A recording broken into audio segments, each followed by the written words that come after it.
Hey everybody, it's Alex from Heavy New York. We are back at the Music Hall of Williamsburg. It's been quite a minute since we've been here, and today we are here with Steve of the Black Queen. Thank you for your time, man. Cool. How's it doing? Do I hold this? You No, hold it? you Okay. can. Okay. Whatever. I'm good now that sound check's over.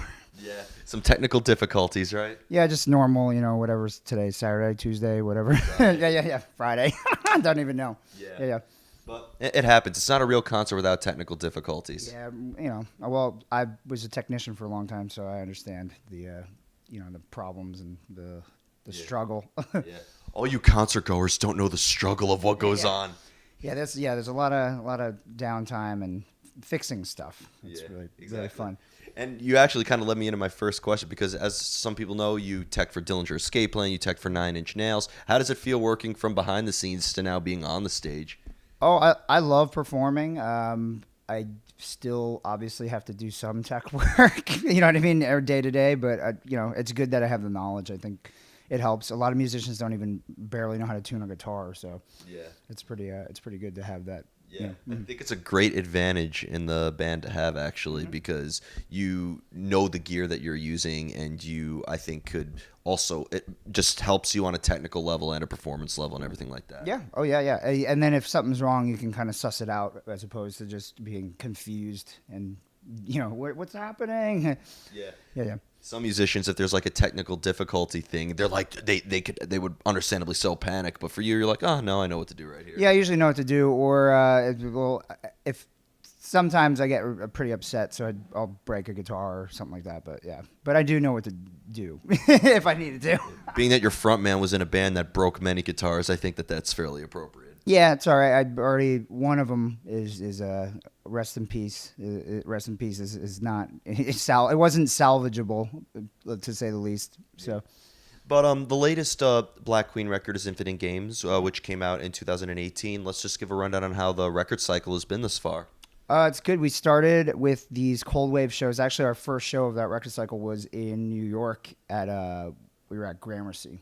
Oh. Yeah. So it was a cold waves festival. So this is good to actually be back in New York and actually play our own show and not have to, deal with other festival bands. There was a lot of bands that day, like 8 bands. Now it's only just our package, which is really nice and should be good. Yeah. Yeah.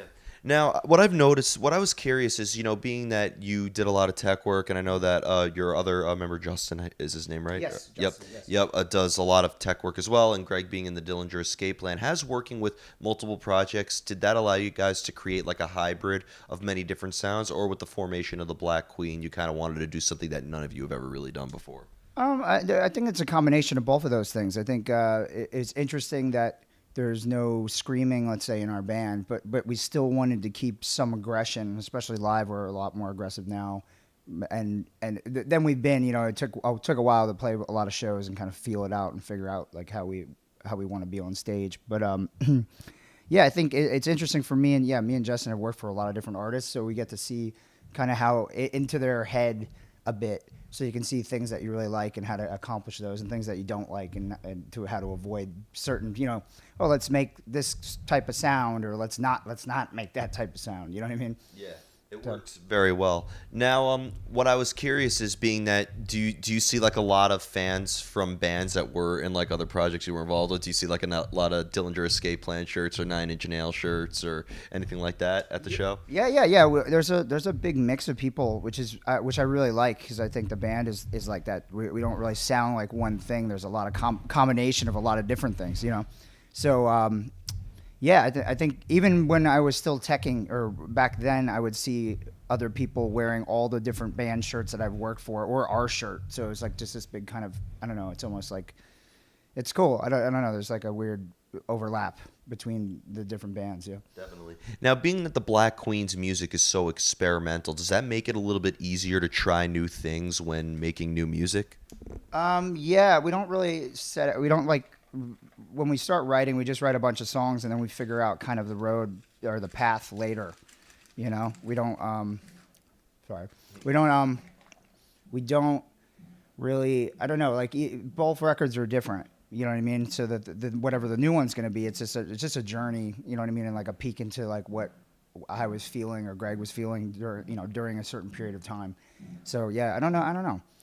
Um, yeah, it develops over time. Like we figure out, oh, well that should be the intro. Oh, that's actually better as the third song and not the what I mean, like the order and things like that are really important to me. So yeah, it takes time to kind of flesh it together. It's interesting that music that is so very technically driven has a very organic element to it, right? It's not like you guys have a preconceived idea when making music, right?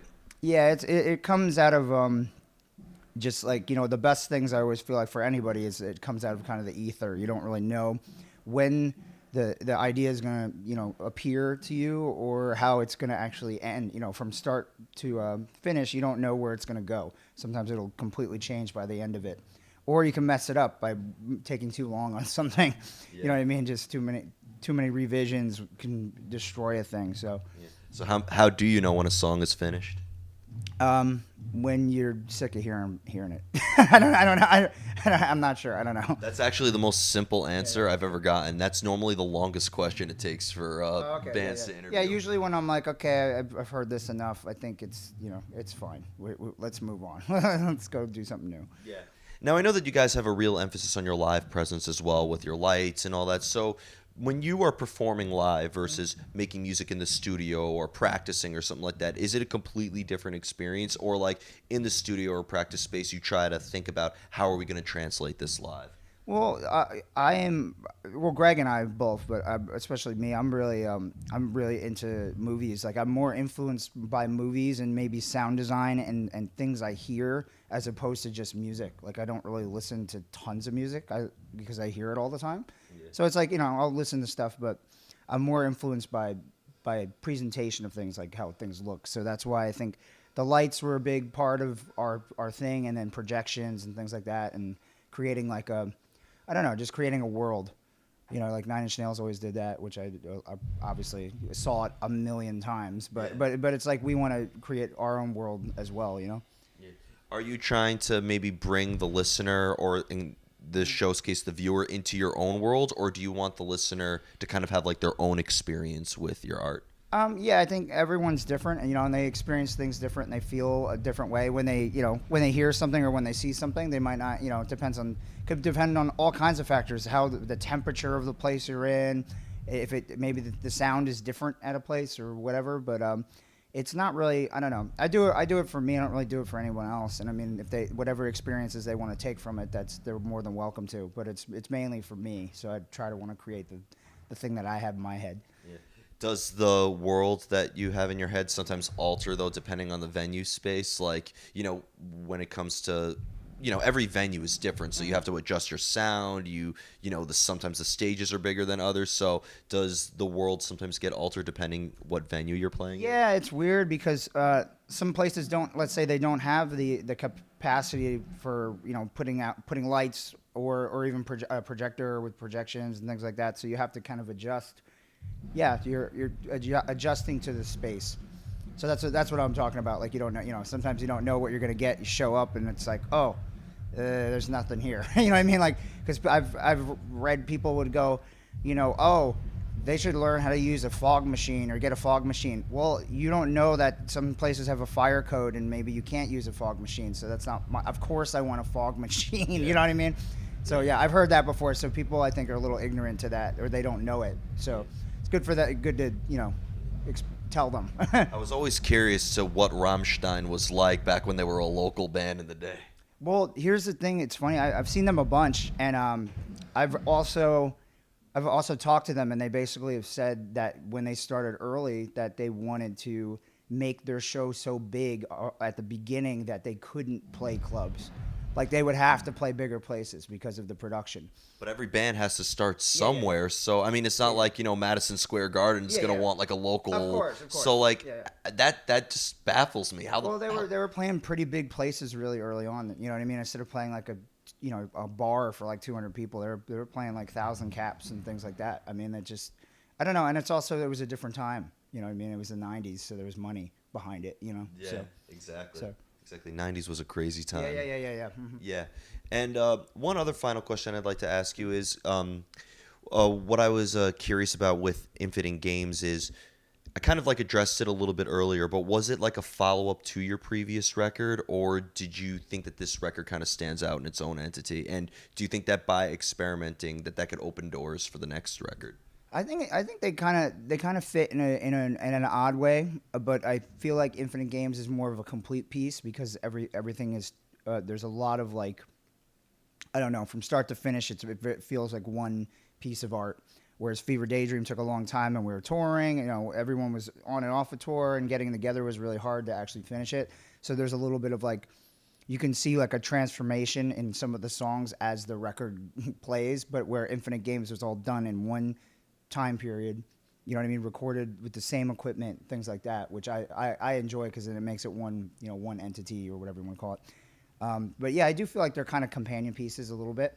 But I do think whatever new stuff we do is going to be different, you know what I mean, than those two. Yeah. Just because we've played live a lot more too. Yeah. So. And I'd imagine that, like, because you're making a new album and it's a different time in your life, so obviously different things that could have happened either in your personal life or whatever has an impact on it. Yeah, yeah, and I always get excited by conceptual ideas and how to create songs a certain way or whatever, and we sort of have, I think, going into the third thing, we already have an idea of how to record it and what we want to use and what we don't want to use and things like that, and that helps determine the process, how quick it is.